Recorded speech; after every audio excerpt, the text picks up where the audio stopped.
Você sabe por que os pacientes que têm doença renal crônica fazem parte do grupo de risco do coronavírus? Nesse vídeo eu vou te explicar um pouco por quê.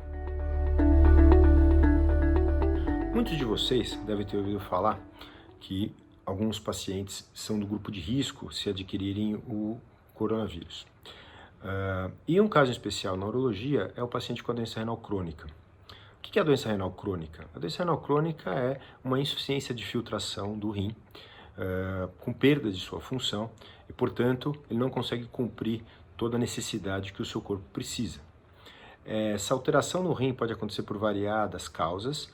As mais comuns são outras doenças crônicas, como, por exemplo, a diabetes, a hipertensão e algumas outras alterações que podem prejudicar a função renal.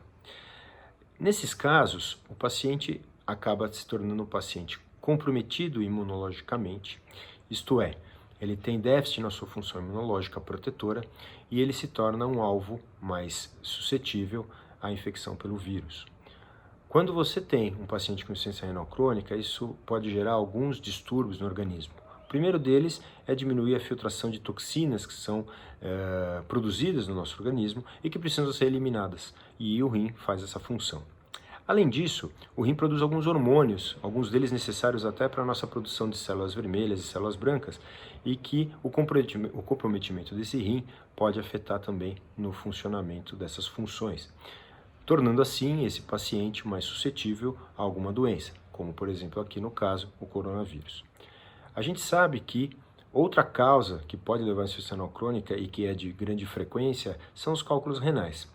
Os cálculos renais raramente levam à insuficiência renal crônica quando tratados precocemente e adequadamente. Porém, se você tem um cálculo renal por um longo prazo, não fez esse tratamento adequado, isso pode levar você a comprometer a função do seu rim e te caracterizando como um paciente com insuficiência renal.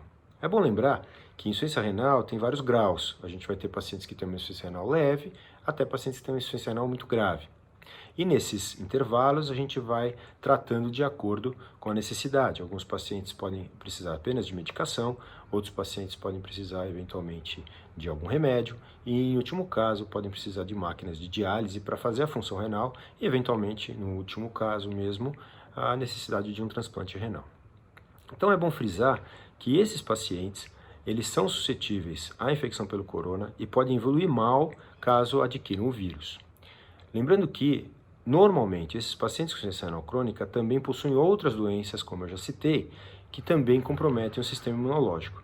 E, portanto, se torna muito importante que esses pacientes respeitem as regras de confinamento, tenham todos os cuidados ao saírem de casa, a higiene das mãos é fundamental e o fato de o paciente estar comprometido imunologicamente leva ele a ter um risco mais grave de evoluir mal caso contraia o vírus. Portanto, se você tem alguma dessas situações, fique em casa. Se houver alguma outra dúvida em relação a essas colocações que eu fiz, a nossa equipe na Clínica Onyx está à disposição para esclarecer dúvidas e, inclusive, fazer teleatendimentos virtuais. Entre em contato com a nossa equipe caso você tenha necessidade.